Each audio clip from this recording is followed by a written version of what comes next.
ये वीडियो जो आप स्क्रीन पर देख रहे हैं ये ना कश्मीर की है, ना फ़लस्तीन की है, ना लीबिया की है, ना दुनिया के किसी और कोने की है, बल्कि कोयटा शहर के अंदर कासी कबीले के मुअज़्ज़ज़ शख्सियात को इस तरीके से तशद्दुद का निशाना बनाया जा रहा है और इस तरीके से पुलिस गिरफ्तार करके ले जा रही है।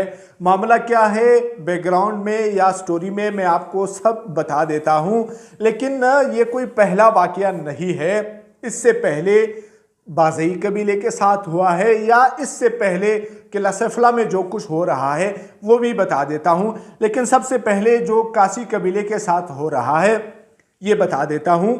कोयटा शहर के अंदर जो कोयटा शहर के रहने वाले हैं या मुज़ाफ़ात के रहने वाले हैं उन सबको पता है कि कोयटा शहर में बाचा खान चौक के साथ एक गोश्त मार्केट हुआ करती थी।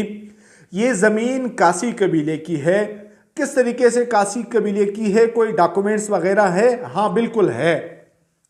कासी कबीले के पास बाकायदा तौर पर डॉक्यूमेंट्स मौजूद है कि कासी कबीले ने पाकिस्तान बनने से पहले 1908 से 1943 तक ये ज़मीन ब्रिटिश गवर्नमेंट को दी हुई थी और ब्रिटिश गवर्नमेंट बाकायदा तौर पर कासी कबीले को रेंट दे रही थी और ब्रिटिश गवर्नमेंट ने यहाँ पे स्लाटर हाउस बनाया हुआ था। फिर जब पाकिस्तान बना, जब दो कौमी नज़रिए के तहत पाकिस्तान बना, उसके बाद पाकिस्तानी हुकूमत ने कोशिश की कि कासी कबीले की इस ज़मीन को कंटोनमेंट बोर्ड के हवाले कर दे, लेकिन फिर कासी कबीले ने मुज़ाहमत की और बाकायदा तौर पर केस फाइल किया। यानी इस केस की शुरुआत जो है सादिक शहीद कासी ने बाकायदा तौर पर की। सब वाकिफ है सादिक शहीद कासी के नाम से। उसके बाद भी मुख्तलिफ वकला की टीमें बनी तो ये केस जो है आखिरकार senior member board of revenue के पास गया। यानी आप सब जानते होंगे कि senior member board of revenue के पास जो है तमाम ज़मीनों का रिकॉर्ड मौजूद होता है। तो कासी कबीले ने बाकायदा तौर पर senior member board of revenue में अपना केस जीत लिया। यानी इस बोर्ड ने फैसला सुना दिया कि ये वाकई में डॉक्यूमेंट्स को देखते हुए ये ज़मीन कासी कबीले की है, लेकिन इस फैसले पे कोई अमल दरामद नहीं हुआ। उसके बाद कासी कबीले के वकला जो है गए हाई कोर्ट और हाई कोर्ट ने जब इस केस को देखा, फाइल को देखा, पढ़ा, उसके बाद हाई कोर्ट ने बाकायदा तौर पर ऑर्डर जारी कर दिया कि 15 दिन के अंदर अंदर senior member board of revenue के फैसले पे अमल दरामद होना चाहिए, जो कि नहीं हुआ। क्योंकि जब ऊपर का ऑर्डर मौजूद हो कमिश्नर के पास, डिप्टी कमिश्नर के पास, तो कौन अमल दरामद करेगा हाई कोर्ट के ऑर्डर पे? तो उस ऑर्डर पे अमल दरामद नहीं हुआ और सूबाई हुकूमत ने या इंतज़ामिया ने बाकायदा तौर पर इन ऑर्डर्स और फैसलों के बावजूद इस गोश्त मार्केट पे बाउंड्री वाल बनानी शुरू कर दी। जब बाउंड्री वाल बनानी शुरू हुई तो कासी कबीले के वकला फिर से गए कोर्ट और वहां से बाकायदा तौर पर स्टे लिया और मौक़िफ़ इख्तियार किया कि senior member board of revenue में और हाई कोर्ट के ऑर्डर के बावजूद ये बाउंड्री वाल जो है साहिबान बना रहे हैं, लिहाजा हमें स्टे दिया जाए। तो कासी कबीले को स्टे मिला, लेकिन साहिबान को कोई परवाह नहीं है। जिस तरह मैंने कहा कि ऊपर का ऑर्डर हो तो किसी और ऑर्डर की कोई हैसियत नहीं है। स्टे को इंतज़ामिया ने बाकायदा तौर पर छोड़ा और वहाँ पे बाउंड्री वाल जो है बनानी शुरू हुई।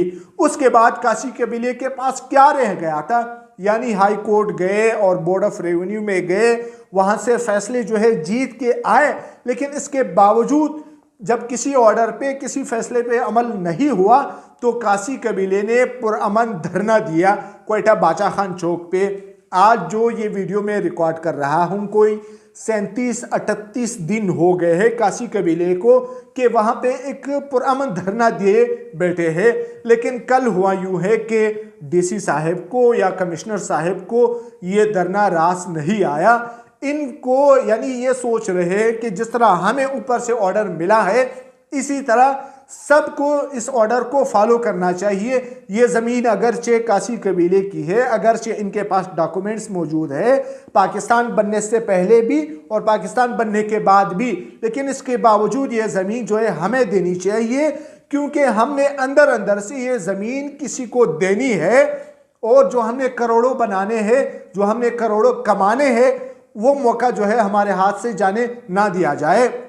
तो कल कासी कबीले के धरने पे हमला हुआ है और जिस तरीके से मुअज़्ज़ज़ शख्सियात को तशद्दुद का निशाना बनाया है, यानी ये मज़म्मत से ऊपर की बात है, ये मज़ाहमत से ऊपर की बात है।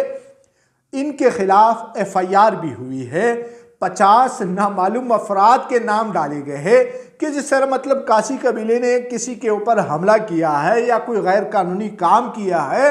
हालांकि पुरअमन धरना जारी था बादशाह खान चौक पे, लेकिन इसके बावजूद तशद्दुद भी हुआ, गिरफ्तारियां भी हुई और FIR भी कटी, 50 नामालूम अफराद के नाम भी डाले गए हैं और यहाँ तक के चंद शख्सियात को तशद्दुद का निशाना बनाने के बावजूद थाने में रखा है, बजाय हॉस्पिटल ले जाने के थाने में रखा है।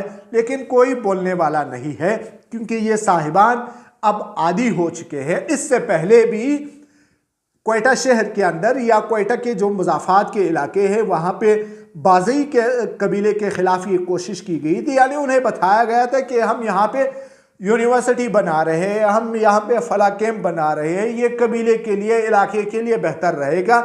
लेकिन नहीं, इनके चालों से जो है बाज़ई कबीला वाकिफ़ था, तो उन्होंने बाकायदा तौर पर आवाज़ उठाई, इनके ड्रम शम जो है वो उखाड़ फेंक दिए, तो वो नाउमीद होकर गए। या इससे पहले भी किला सैफुल्लाह के अंदर साहिबान ने बाकायदा कैंप्स लगाए हुए हैं, यानी रात होती है, सुबह लोग आते हैं, उनकी ज़मीनों में तारे और केबल साहिबान ने बिछाए होते हैं, किसी से पूछे बगैर, किसी से इजाज़त लिए बगैर वहाँ पहाड़ों पे, वहाँ ज़मीनों में रिसर्च हो रही है।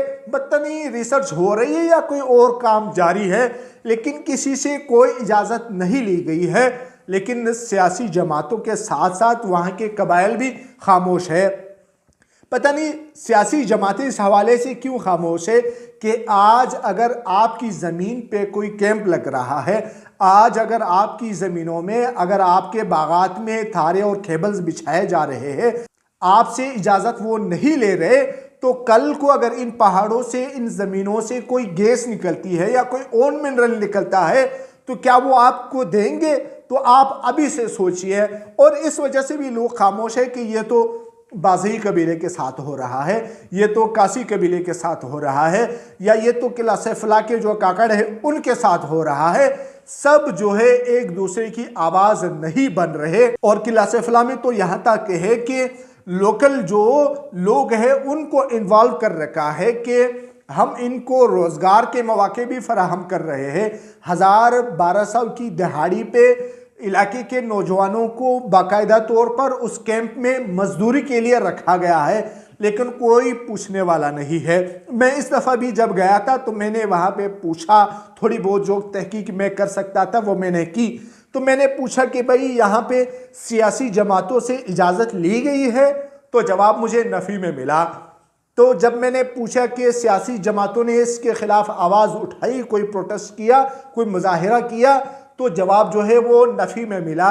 या इसके अलावा जब मैंने पूछा कि जिन कबाइल की ज़मीनें हैं या पहाड़ है, उन कबाइल से पूछा गया है, इजाज़त ली गई है, तो जवाब नफ़ी में मिला।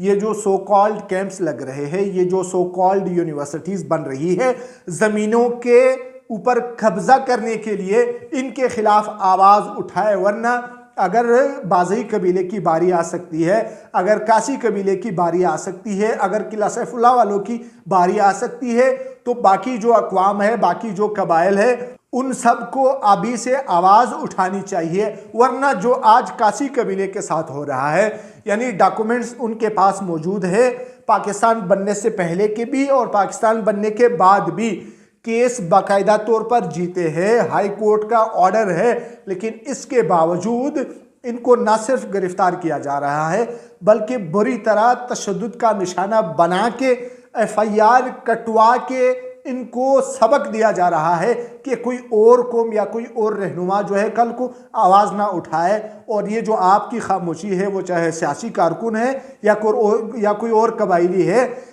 इस खामोशी से आपकी बारी जो है टलने वाली नहीं है। आज अगर काशी कबीले की बारी है तो कल को आपकी बारी भी आ सकती है, तो आपका नंबर आने से पहले आपने आवाज उठानी है। सो बहरहाल आज की वीडियो में इतना ही सही। मुलाकात होती है इंशाल्लाह नेक्स्ट वीडियो में, तब तक के लिए अल्लाह हाफिज।